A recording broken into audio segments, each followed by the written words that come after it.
Hey there everyone, welcome back to another impressions video, and today we're going to talk about this game here on the PS Vita. This is Lost Dimension. This game is also on the PS3 if you're interested, but I'm playing the Vita version, so we're going to talk about this on the Vita.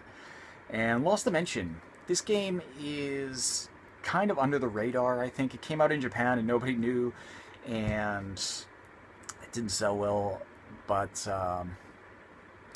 I don't know. It's kind of the kind of thing where, like, I asked people about it and they were like, I never even heard of it. But I was pretty excited for it from the beginning. First, it's developed by Furyu along with Landcars, and Landcars is probably, I don't know what they're doing on it, but Landcars is a company that does things kind of under the radar. They're not like a game company that does things themselves usually. They're usually kind of requested by other people to do things. So I'm wondering if they did a lot of stuff on this, because Landcars has done stuff with Atlas. They've worked on a bunch of games with Atlas, like Etrian Odyssey, Shin Megami Tensei, Strange Journey, and they usually do things like, what else have they worked on? I'm trying to think. They've worked on a couple other things. Zex, which I talked about on here, Lost Heroes. They worked on, I think they did almost the entirety of Lost Heroes. I'd have to check, but I'm pretty sure they did a ton of work on that, and that was like one of my, surprise likes when that came out in 2012. That was like really high on my list of games because it was such a fun game. And so Landcars and Furyu also developed, what's it called? I'm trying to think of, what is this game? Extetra. So those kind of, I haven't played Extetra yet still. But anyway, Lost Dimension is an interesting game. It looks pretty good, actually. It reminds me of the kind of aesthetic of Shin Megami Tensei 4 in some aspects. Everybody has these kind of blue and white. I think it's the blue and white uniforms that does it, actually, and the character designs are somewhat similar.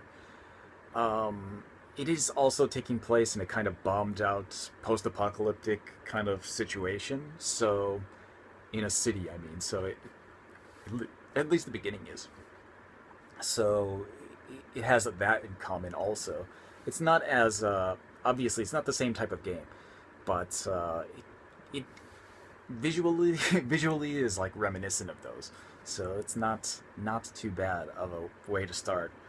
And what we're thinking about here with this game is that it starts out in a way where you're kind of dumped right into battle. You start off with this kind of situation where you don't really know what's going on. It starts out with a movie showing you, like, okay, this guy, the boss, his name is The End, shows up in this giant tower. Essentially just like a tower shows up and starts destroying the city, and he lets out this kind of ultimatum, like, come and defeat me within the next 13 days, or I will destroy the earth. Essentially, like, he'll just decimate everybody. And essentially that's the main story. You're a group of 11 characters who are attempting to climb the tower and defeat the End. So there's a bit of, there's more in-depth story to it, but that's the general story, and I won't give any spoilers beyond that because that's the first, like, intro movie. So yeah, that's about it. You kind of get dumped into a battle, and you'll realize, if you've played Valkyria Chronicles, or if you've played Shining Blade, the battle system is pretty similar to those.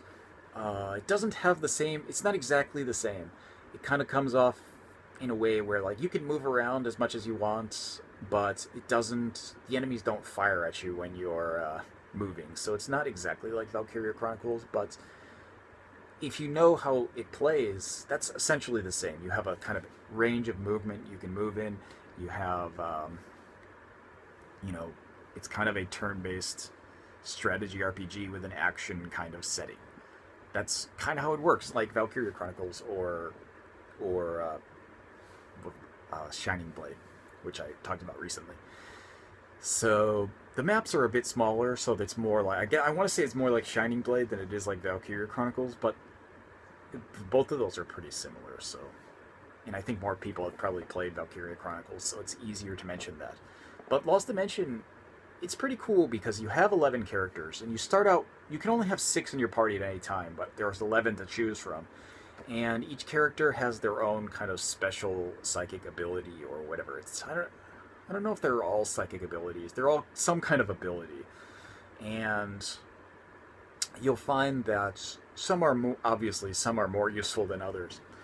And the hint, the trick of this game, what you the real like kind of catch to make it interesting is that it's also a kind of mystery game in the sense that you have, you know, it sets up this thing pretty early in the game that in your group of 11 there are traitors, people who don't want you to succeed, and you have to figure out who they are before you get to the end of the game. So when you're playing, you have to figure out who will betray you, and if you don't figure it out, bad things are going to happen because you know, you will essentially get to the boss and not be able to win. But when you get there, the kind of the game is split into, it's basically climbing a tower, but you have levels of the tower. Imagine like if you've played Persona 3, how Tartarus goes, has like, you know, 10 levels of the tower will be this kind of theme, and then it changes to a different kind of color and theme to the stage. That's essentially how this works, except when you get to the end of the theme, you have to sacrifice somebody, and the sacrifice is based on a voting system. So what you have to do is you have to first figure out who is the traitor in this round. And sometimes there's multiple traitors, so you can, you know, obviously in the beginning there's multiple traitors. And if you select a traitor, then they'll be eliminated. But whoever you select, they'll be eliminated. So what'll happen is if you can't figure out who the traitor is, everybody will vote by who they think, and usually the person they're thinking is not the person you want to be eliminated. Almost always the person they've selected that everybody thinks is the traitor in this round is not the traitor. So you're almost in a situation where you have to figure it out, and you have to sway everybody's things, because if you figure it out and don't sway everybody's opinion, the wrong person will die, almost always. So it does kind of have this I don't know, like a Danganronpa light kind of feeling to it. It's not as in depth, obviously, but it does have that kind of feeling where you're kind of searching for people to kill throughout the levels, and you have to kind of figure out what are their motivations, and what might cause them to kind of betray you in the story. And also, what is also cool about that is that the people who will betray you in the levels are random. So when you play this game, you might have different characters betray you than I would, and every time you replay it, you'll get different ones, maybe, because it's random. So you might get some of the same.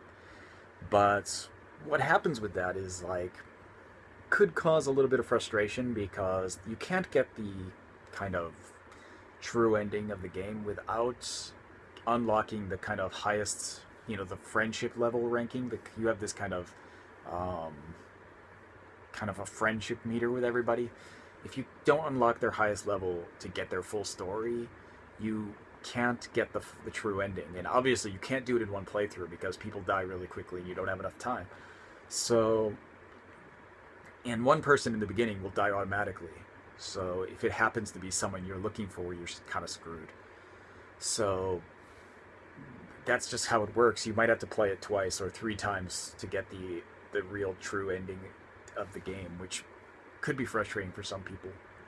But, you know, it is generally, you're going through the levels, and they play like a kind of Valkyria Chronicles with psychic powers and stuff. And the psychic powers, I'll talk about that for a minute, because you have some interesting stuff in there. Some people have like really effective ones, like pyrokinesis is really effective because you can light people on fire. That's that's pretty helpful when you're fighting. And some of them have somewhat less interesting ones where you'll be, some have like support skills, or and support skills are kind of weak in the really in the beginning of the game. You're just like, I can't even use this character. It's weak to fight with, and the support skills aren't super helpful. But later on in the game, they get really good. So it's the kind of thing where like, how are you going to be using these characters, and who will die, essentially, because you can actually play the game quite easily going through with not picking the right people. Just pick the people you like in your team and just keep them throughout the entire game. And then when you get to the end, kind of suffer the consequences of not getting all the traitors. And that's possible, unless you're really lucky.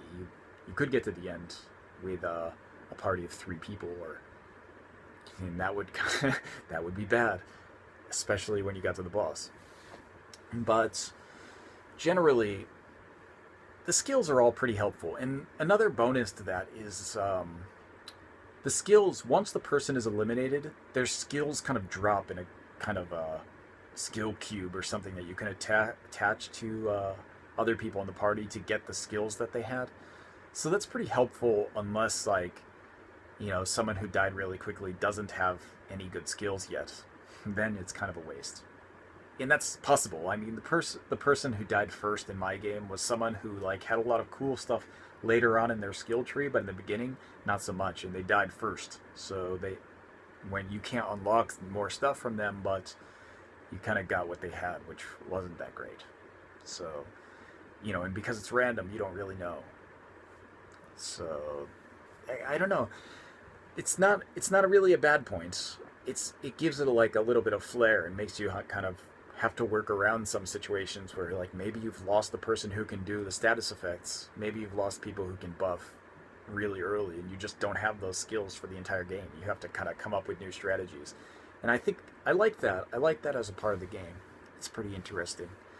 You've got a different kind of level variety. Not so much for enemy variety, though. The levels change kind of drastically between the kind of areas that you go through. They all look really different. But the enemies tend to be these kind of robotic things over and over again. And they just kind of vary in size and attack style. But they're all similar. So it's not like you have a huge variety of enemies. It doesn't really matter, though. I mean, you don't really care, because generally the maps are not huge, but you can kind of get through the battles pretty quickly. Like, I found that almost every battle took, at the most 4 turns, maybe 5 if I was like doing really poorly. But yeah, that's about it. I mean, you can get through some of them in 1 turn or 2 turns, and it's like, it's pretty snappy. So you can get through the game pretty quickly, actually. The total gameplay for the playthrough was 20 hours, maybe? There's not a time counter in the game, so I don't really know. Like, unlike some other games where it gives you like the amount of time you've been playing, this game doesn't. So I don't know how much the time was altogether, but it wasn't that long, because it only took me like 2.5 days or something to beat it. And these are like vacation days where I was like doing nothing but sitting around playing games or like doing other stuff. So it's not like I spent a whole lot of time, but I beat it really quickly. It took like almost no time at all. It felt like no time at all too, because I wasn't playing it straight for that much time, but I'd play like 1 or 2 maps, and then I'd put it down and do something else and come back and play 1 or 2 maps, and then suddenly I'm like at the end of the game in a couple days. So it wasn't even really that long. But it doesn't feel like, it feels short, but it doesn't feel too short. And once you get to the end, you realize like, oh, it's meant to be played multiple times, so you can kind of figure out things in the story more. So it's actually kind of probably a good point that it's not incredibly long. I remember, and it's not incredibly difficult either.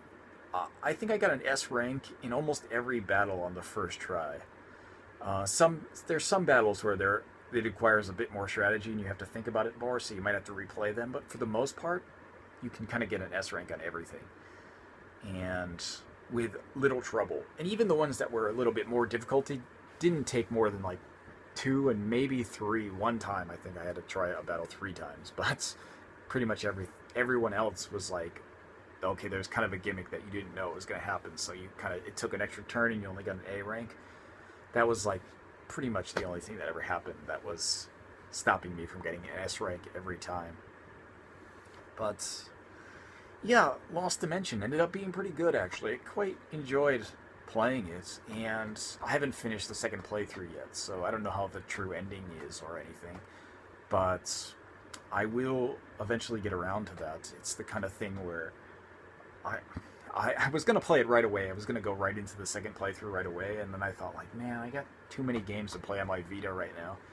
So, and some of them are like games that just came out, and I figure since I bought them right when they came out, I should play it right away just to kind of mitigate the extra cost that I paid to get it right away. So I'm going to be playing some other games first, but I'm going to go back to Lost Dimension and do the second playthrough definitely, because it was a lot of fun to play, and, you know, in the end, it's kind of like a cross between Valkyria Chronicles and Danganronpa, but it doesn't quite reach the same level as either of those. It doesn't have the same kind of, like, story kind of caliber as a visual novel, obviously, but it does have like 11 characters that are pretty interesting. It kind of suffers because there are 11 characters, and you know, it doesn't have a huge amount of conversation with them, so none of them get too deeply into what their personalities. And you get a bit into it, but not like incredibly deeply like you would in a visual novel, obviously. And you know, it doesn't quite get to the same level of kind of strategy or like required planning as something like Valkyria Chronicles does. But it does end up being, together, it still ends up being quite a fun game that's interesting and, you know, kind of stylish and nice to look at, and gives a kind of interesting twist to this instead of just repeated battles over and over again. So it's a good stuff. The only other things I can think of to mention are that you do have like there's a shop so you can get weapon upgrades, and you upgrade your psychic powers on a skill tree, and the main character has some ability to dive into people's minds at some point in the game. So depending on how much stuff you clear, and how if you get S ranks or not, you can get these points that allow you to kind of delve into the minds of your party members and determine if they're definitely a traitor or not, which is helpful because like once you get a lot of clues throughout when you play the game, and you can kind of do it by process of elimination, but sometimes like it's not exactly clear. You can't figure it out because usually there'll be some people who have these like negative thoughts, but they're not the traitor. So you'll have to kind of save up those points and use them to figure out who is exactly the traitor. And what happens there is like you'll dive into their mind and kind of capture them in their head, and you'll be able to get whether they're a traitor or not. That's probably the only other thing I didn't talk about in the game that was somewhat important. But it's pretty helpful, actually. Playing all together, the game is, it's pretty good. I don't regret buying it, and it's a pretty fun experience, so I'd probably recommend this game if you're interested in this kind of battle system like a Valkyria Chronicles, and you think the finding the traitor element is kind of compelling enough to drive you forward. Definitely pick it up when it comes out. I think this actually is getting an English release too, so look for it when it comes out. Good Vita game, or I don't know if the PS3 version is coming out as well, but probably would be fun to play on the PS3 too. Probably a bit more fun on the Vita though, for me at least. So yeah, that's about it. Lost Dimension, pretty good game. And yeah, that's the end. So that's all I got to say about Lost Dimension. So I will see you guys next time.